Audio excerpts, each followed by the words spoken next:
മരുന്ന് തുടങ്ങുമ്പോൾ പലർക്കും ഭയമാണ്. ഇത് ജീവിതകാലം മൊത്തം കഴിക്കേണ്ടതായിട്ട് വരുമോ? ഇതിന് പ്രത്യേകിച്ച് കാലാവധി വല്ലതും ഉണ്ടോ ഡയബറ്റിക്സ് പേഷ്യൻ്റ്? നമ്മൾ പ്രമേഹത്തിനെ സംബന്ധിച്ച് ഏറ്റവും പ്രധാനമായിട്ട് പറയുന്ന അതാണ്, നമുക്കൊരു കാലാവധി സൂചിപ്പിക്കാൻ പറ്റില്ല. നമ്മുടെ കൂടെ നിയന്ത്രിച്ചു കൊണ്ട് നടക്കാവുന്ന ഒരു രോഗമാണ്. അങ്ങനെ ഭയന്ന് ഒരിക്കലും മാറില്ലല്ലോ എന്ന് വളരെ ഡിനയലിൽ ഒരു വിഷമത്തിലേക്ക് പോകുന്ന ആൾക്കാർ വരെ ഉണ്ട്. പക്ഷേ നല്ല രീതിയിൽ ഡയറ്റ്, അതുപോലെ എക്സസൈസ്, മരുന്നുകൾ കൊണ്ട് സുന്ദരമായി നമുക്ക് നിയന്ത്രിച്ചു കൊണ്ടുപോകാവുന്ന രോഗമാണ്. ടൈപ്പ് 1 പ്രമേഹത്തിനെ കുറിച്ച് പറയുകയാണെങ്കിൽ അങ്ങോളം ഇൻസുലിൻ തന്നെ വേണ്ടി വരും. അത് കുറച്ചും കൂടി പ്രയാസമാണ് ചികിത്സിക്കാൻ. മരുന്നുകളെ ഭയക്കുന്നതിൽ വലിയ കഥയില്ല.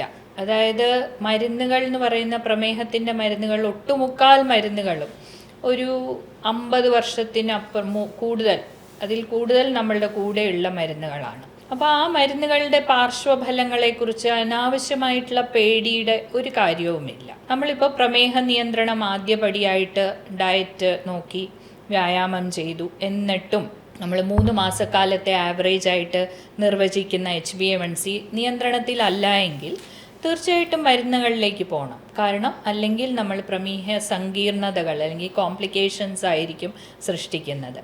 അപ്പോൾ മരുന്നുകൾ സേഫായിട്ട്, മരുന്നുകൾ നിങ്ങൾക്ക് ഒരു വ്യക്തിക്ക് ഉതകുന്നത് അല്ലെങ്കിൽ ഏതാണോ ശരി അത് തുടങ്ങിയിട്ട് അതിനെ നിയന്ത്രിക്കുക. ഏതെങ്കിലും ഘട്ടത്തിൽ ഷുഗർ ക്രമാതീതമായിട്ട് കുറയുകയാണെങ്കിൽ മരുന്നുകളുടെ അളവ് നമുക്ക് കുറയ്ക്കാനും സാധിക്കും. അപ്പോൾ മരുന്നുകളെക്കുറിച്ചുള്ള അകാരണമായിട്ടുള്ള ഭയം ആവശ്യമില്ല. പ്രമേഹ നിയന്ത്രണത്തിന് ഉപയോഗിക്കുന്ന ഒട്ടുമുക്കാൽ മരുന്നുകളും വളരെ സേഫ് ആണെന്ന് കാലം തന്നെ തെളിയിച്ചിട്ടുണ്ട്. പരീക്ഷണങ്ങൾക്കപ്പുറം ഉപയോഗിക്കുന്ന ആൾക്കാരും അതിനെ സാക്ഷ്യപ്പെടുത്തും. ആ മരുന്നുകളെ കുറിച്ച് ഭയപ്പാടിൻ്റെ ആവശ്യമില്ല. പലപ്പോഴും നമുക്ക് മരുന്നുകൾ അങ്ങോളം കഴിച്ചു പോകേണ്ടി വരും, ചെറുതോ വലുതോ ആയ അളവിൽ എന്നുള്ളതൊരു സത്യമാണ്. പക്ഷേ മരുന്നുകൾ നിയന്ത്രിച്ച് നിർത്താൻ ജീവിതശൈലിയിലെ മാറ്റങ്ങൾ വളരെ പ്രധാനമാണ്. ഈ മരുന്നിനോടൊപ്പം തന്നെ വ്യായാമം പ്രധാനമാണെന്ന് പറഞ്ഞു. നടപ്പ് മാത്രമാണോ വ്യായാമം കൊണ്ട് ഉദ്ദേശിക്കുന്നത്? നടപ്പ് എന്ന് പറയുന്നത് ശരിക്കും എല്ലാവർക്കും വളരെ നിസ്സാരമായിട്ട് ചുരുക്കിയ ചെലവിൽ ചെയ്യാൻ പറ്റുന്ന ഒരു വ്യായാമമാണ്. അതുകൊണ്ടാണ് നമ്മൾ നടപ്പെന്ന് പറയാറ്.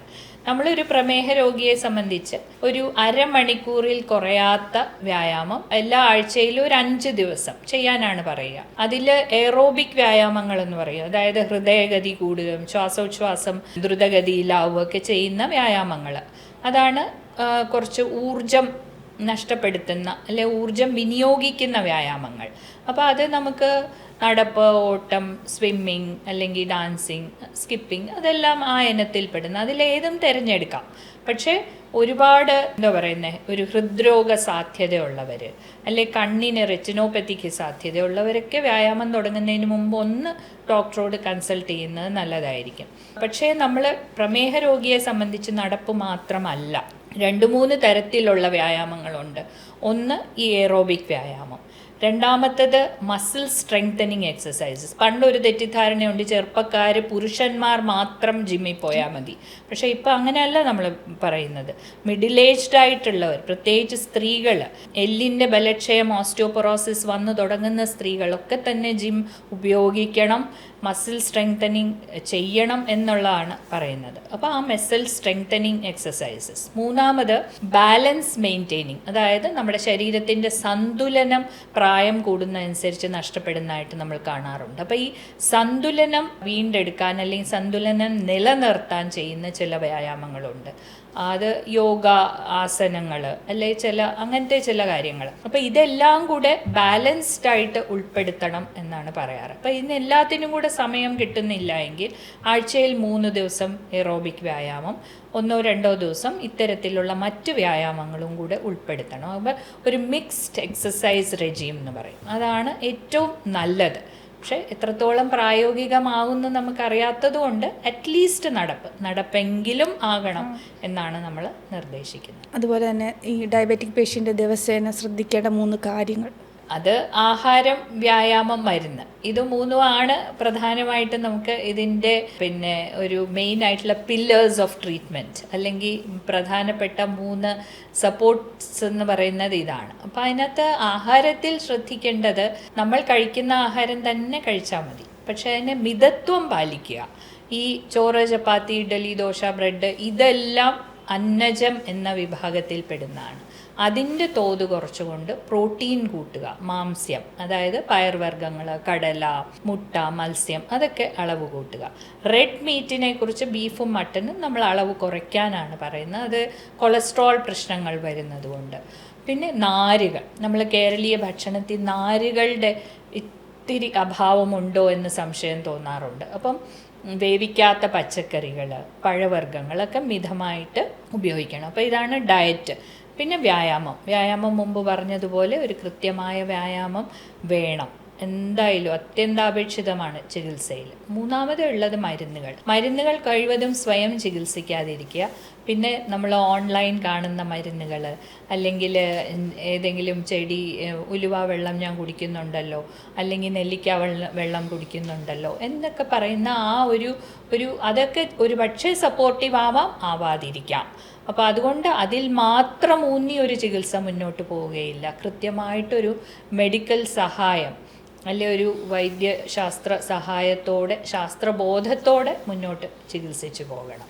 ഇത് തന്നെയാണ് 3 കാര്യങ്ങൾ. ഇത്രയും നേരം ഡയബറ്റിക് പേഷ്യൻറ്റിനെ കുറിച്ച് അവർ ശ്രദ്ധിക്കേണ്ട കാര്യങ്ങളാണ് പറയുന്നത്. ഡയബറ്റിക് അല്ലാത്തവർ ഇന്ന് മുതൽ ശ്രദ്ധിക്കേണ്ട എന്തെല്ലാം കാര്യം? ഡയബറ്റീസ് അല്ലാത്തവർ ഡയബറ്റീസ് ഉണ്ടാകാതിരിക്കാൻ ശ്രദ്ധിക്കേണ്ടതുണ്ട്. ഇപ്പം ഞാൻ മുമ്പ് പറഞ്ഞതുപോലെ ചെറിയ കുട്ടികൾ മുതൽ ആന്തരികമായിട്ടുള്ള കൊഴുപ്പും ഫാറ്റി ലിവറും ഒക്കെ തന്നെ ഉള്ളതായിട്ടാണ് നമ്മളിപ്പോൾ കാണുന്നത്.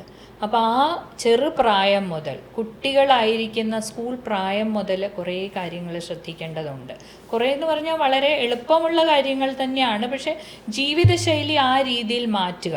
അത് കുട്ടികളല്ല, മാതാപിതാക്കളും മാറ്റേണ്ടതുണ്ട്. അപ്പോൾ ഏറ്റവും പ്രധാനമായിട്ടുള്ളത് ഈ പറഞ്ഞ നമുക്ക് അമിതമായിട്ട് ആഹാരത്തിൻ്റെ ഉപലബ്ധതയുണ്ട്. ബേക്കറികളും ആശുപത്രികളും എന്ന് നമ്മൾ ചിലപ്പം പറയാറുണ്ട്. കേരളത്തിലെ ഏറ്റവും പ്രധാന 2 വ്യവസായങ്ങളാണ്. അപ്പോൾ ഈ ബേക്കറികളിൽ നിന്നുള്ള വളരെ പല നിറത്തിലും പല രുചിയിലുമുള്ള ആഹാരങ്ങളെക്കുറിച്ച് നമുക്ക് എല്ലാവർക്കും ഇഷ്ടമാണ്. പക്ഷേ അതിൽ മിതത്വം പാലിക്കുക. അത് വല്ലപ്പോഴും ആകട്ടെ, എല്ലാ ദിവസവും 4 മണിക്ക് കുട്ടിക്ക് ഒരു പൊതി വാങ്ങിച്ചുകൊണ്ട് കൊടുത്താൽ ആ ഒരു ടേസ്റ്റ് അല്ലെങ്കിൽ ആ രുചിക്കൊത്ത ആയിരിക്കും കുട്ടി വളരുന്നത്. അപ്പം സാധാരണ വീട്ടിലുണ്ടാക്കുന്ന അല്പം രുചി കുറഞ്ഞ ആഹാരം ഇഷ്ടമല്ലാതെ വരും. അതുപോലെ തന്നെ സോഫ്റ്റ് ഡ്രിങ്ക്സിൻ്റെ ഉപയോഗം, അത് ഡയറ്റ് കോക്ക് എന്ന് എഴുതിയാൽ പോലും സോഫ്റ്റ് ഡ്രിങ്ക് അല്ലാതെ ആവുന്നില്ല. അപ്പോൾ അത്തരത്തിലുള്ള സോഫ്റ്റ് ഡ്രിങ്ക്സിൻ്റെ ഉപയോഗം മിതപ്പെടുത്തുക എന്നല്ല, 0 ആക്കാൻ പറ്റുമെങ്കിൽ ഏറ്റവും നല്ലത്. കൃത്യമായി കുട്ടികൾക്ക് എത്ര പഠനത്തിൻ്റെ സ്ട്രെസ് ഉണ്ടെങ്കിലും ഒരു കൃത്യമായ വ്യായാമത്തിന് അവർക്ക് സമയം കൊടുക്കുക. കളികൾക്ക് അവരെ പ്രേരിപ്പിക്കുക, അല്ല നൃത്തം, എന്തെങ്കിലും, നീന്തൽ, എന്താണോ ഇഷ്ടം, എന്താണോ സാഹചര്യം അനുവദിക്കുന്നതെന്ന് വെച്ചാൽ അതിന് നമ്മൾ ഇടം കൊടുക്കുക. അതിനോടൊപ്പം തന്നെ കൃത്യമായ ഉറക്കത്തിന് നമ്മൾ വേണ്ട പ്രാധാന്യം പലപ്പോഴും കൊടുക്കുന്നില്ല. 7 മണിക്കൂർ ഉറക്കം കുട്ടികൾക്കും വലിയവർക്കും ഒക്കെ അത്യാവശ്യമാണ്. ഉറക്കം കുറഞ്ഞാൽ അത് പ്രമേഹം ഉണ്ടാകുന്നതിനെ ത്വരിതപ്പെടുത്തുമെന്നാണ് പുതിയ പഠനങ്ങൾ തെളിയിക്കുന്നത്. അപ്പം കൃത്യമായ ഒരു ഉറക്കം, ചുരുക്കത്തിൽ പറഞ്ഞാൽ നല്ല ഒരു ആരോഗ്യകരമായ ജീവിതശൈലി. അതിന് വലിയ ഡ്രമാറ്റിക് ആയിട്ടുള്ള മാറ്റങ്ങളൊന്നും ജീവിതശൈലിയിൽ വരുത്തണമെന്നില്ല. ഇതൊക്കെ കേരളീയരുടെ പഴയ സ്വഭാവങ്ങൾ തന്നെയാണ്. ഇപ്പം നമ്മുടെ ആഹാരം എടുക്കുകയാണെങ്കിൽ നമുക്ക് പുട്ടിൻ്റെ കൂടെ കടലയാണ് നമ്മൾ, അല്ലേ, അപ്പത്തിൻ്റെ കൂടെ മുട്ടക്കറി. അപ്പോൾ ഒരു അന്നജത്തിൻ്റെ കൂടെ ഒരു പ്രോട്ടീൻ, അങ്ങനെ ഒരു ബാലൻസ് ഉണ്ട്.